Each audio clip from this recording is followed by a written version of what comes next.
दोस्तों, ईरान के सुप्रीमो खुमैनी की कहानी एक ऐसे अहंकारी और सन की हुक्मरान की कहानी के बारे में आज चर्चा करेंगे। अपनी जिद के चलते शोले फिल्म के डायलॉग की तरह पूरे मुल्क को मिट्टी में मिलाए दिया। यह कहानी है एक शक्तिशाली नेता की कहानी जो नफरत और विनाश की आग में जलकर खुद को और अपने देश को बर्बाद कर गया।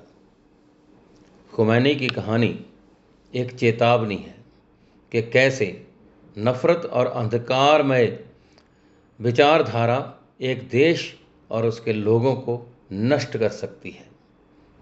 ईरान की शानदार प्राकृतिक संपदा और क्षमता के बावजूद खुमैनी की गलतियों से देश काफ़ी पीछे रह गया। ईरान खुमैनी ने जब से सत्ता संभाली, उसने अपने देश के विकास के लिए, अपने देश के लोगों के जीवन स्तर को शानदार बनाने के लिए कुछ नहीं किया। ये बिल्कुल आप ठीक सुन रहे हैं। हाँ, जो कुछ किया तो वो किया कि उसने संविधान में संशोधन करके इसराइल को देश मानने से ही इनकार कर दिया और यहूदियों को शैतान घोषित कर दिया। यानी कि एक पूरे के पूरे समुदाय को, उस समुदाय के लोगों को ही उसने शैतान घोषित कर दिया। यानी कि खुमैनी यह मानता था, खुमैनी या खुमनई, कि यहूदी इंसान नहीं हैं, उन्हें जीने का कोई अधिकार नहीं है। आपको ये भी बता दें कि इससे पहले, काफ़ी पहले ईरान में, और इसके लिए उसने हर तरह का हथकंडा अपनाया। अब इसराइल के चारों तरफ उसने कई प्रॉक्सी आतंकवादी संगठनों को खड़ा कर दिया, जैसे कि लेबनान में हिजबुल्लाह को खड़ा किया, इसी तरह गाज़ा में हमास को खड़ा किया, यमन में हुती को खड़ा किया, सीरिया में 3 संगठनों को खड़ा कर दिया और पूरा रिसर्च, पूरा पैसा बैलिस्टिक मिसाइल, ड्रोन, रॉकेट इत्यादि बनाने में लगा दिया। और वह खुलेआम कहता था कि मेरी एकमात्र इच्छा है कि इज़राइल विश्व के नक्शे से मिटना चाहिए और इस धरती पर एक भी यहूदी नहीं होना चाहिए। यही होता है जब आप दूसरों के विनाश की उम्मीद में अपना पूरा जीवन लगा देते हैं, यानी कि आप खुद ख़त्म हो जाते हैं।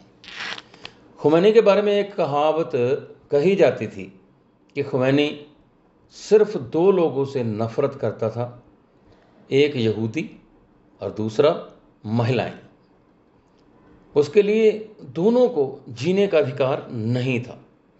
अपने ही देश की महिलाओं का जीवन उसने नरक बना दिया था, बल्कि नरक से बदतर बना दिया। आपको बता दें कि खुमैनी ने औरतों की ज़िंदगी खुमैनी ने बना दी थी। महिलाएं इतनी प्रताड़ित हो चुकी थी कि मौत से डरना छोड़कर कई बार महिलाएं गुस्से में नंगे ही सड़कों पर निकल जाती थी कि आओ मुझे मार दो। कोई महिला अगर हिजाब नहीं पहनती थी तो उसका सरकारी आदेश पर कत्ल करवा दिया जाता था। इस बात के इंटरनेट पे प्रमाण भी मौजूद हैं। खुमैनी इसी मुगालते में था, इसी सपने में था कि किसी तरह से मैं परमाणु बम बना दूं और इज़राइल पर परमाणु बम गिराकर पूरे इज़राइल को ख़त्म कर दूं। ये उसकी सनक की प्रकाष्ठा थी। लेकिन दूसरों को मिटाने का सपना देखने वाले खुद मिट जाते हैं दोस्तों, और खुद अपने देश को बर्बाद कर देते हैं। अच्छा होता कि अगर खुमैनी अपने देश की, ईरान की तरक्की के लिए काम करता, लोगों की खुशहाली के, लोगों को खुशहाल जीवन देने के लिए, क्योंकि उसके देश को ईश्वर ने तेल दिया था, बेहद शानदार दिया है, बेहद शानदार उपजाऊ ज़मीन दी है। पिस्ता, ऑलिव से लेकर अखरोट, खुबानी जैसे तमाम महंगे ड्राई फ्रूट ईरान में बड़े पैमाने पर उगते हैं। बड़ी शानदार खेती होती है, बागवानी होती है। इसके अलावा ईरान में बड़े पैमाने पर खनिज के भी भंडार हैं। यानी कि कुदरत ने अपनी नेमतें देने में ईरान को कहीं भी पीछे नहीं रखा। लेकिन लीडरशिप बुरी थी। यानी कि ईरान में वह सब कुछ है जो किसी देश में होना चाहिए, और सबसे बड़ी बात यह है कि गैस और तेल भी हैं, लेकिन नफ़रत की आग में जलते हुए खुमैनी या खुमनई इतना अंधा हो चुका था कि वह अपना विवेक खो चुका था। दोस्तों, अफसोस यह है कि जो कोई उसको समझाने की कोशिश करता, उसे वह बंदर की तरह अपना दुश्मन समझता था और उसका कत्ल तक भी करवा देता था, क्योंकि अकल की बात उसको पसंद नहीं थी। इज़राइल को मिटाने का सपना देखने वाला आज खुद मिट गया। अब कुछ नमूने कह रहे हैं कि मोदी ने सरेंडर कर दिया, खामनेई बहादुर था जो कि लड़ते लड़ते मरा। ये ख़ास तौर से पंजाब में कई मंदबुद्धि इस तरह की बातें कर रहे हैं। सबसे पहले तो इस गलतफहमी को दूर कर लें कि 28 फरवरी 2026 को जो खामनेई था, खुमैनी, वो किसी सरहद पर छाती चौड़ी करके बंदूक नहीं चला रहा था। हकीकत यह थी कि वह अमेरिकी और इजरायली एयर स्ट्राइक की जद में आ गया और उसके ही सुरक्षित कंपाउंड में इजरायलियों और अमेरिकियों ने उसको मार गिराया।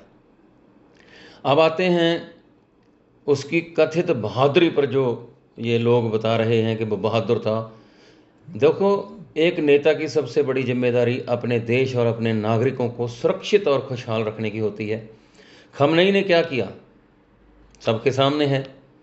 अपने वैचारिक अहंकार और जिद के कारण उसने दशकों तक दुश्मनी मोल ली, दशकों तक, और दशकों पीछे ईरान को कर दिया।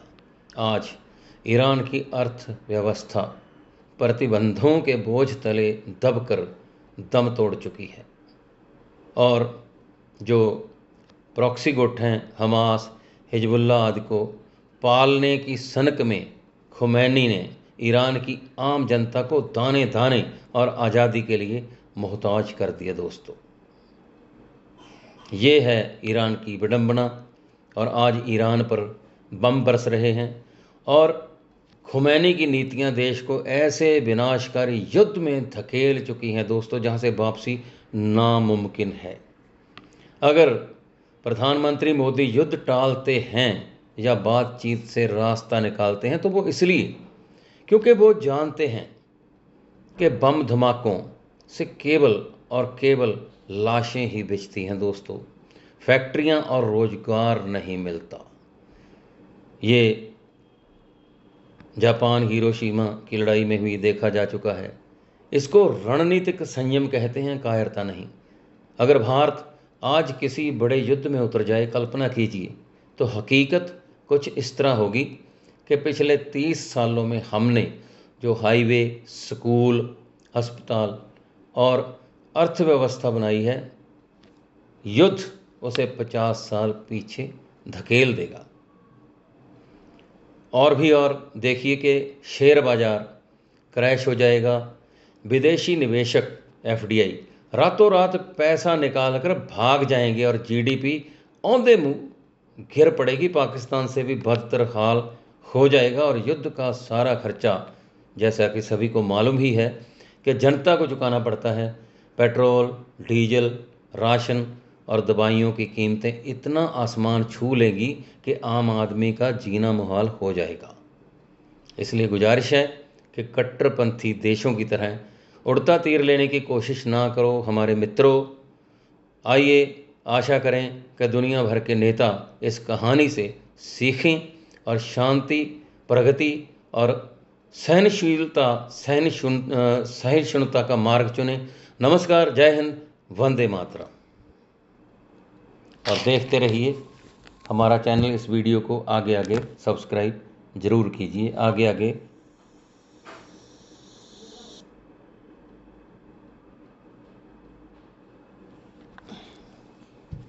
आओ जी।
वंदे मातरम।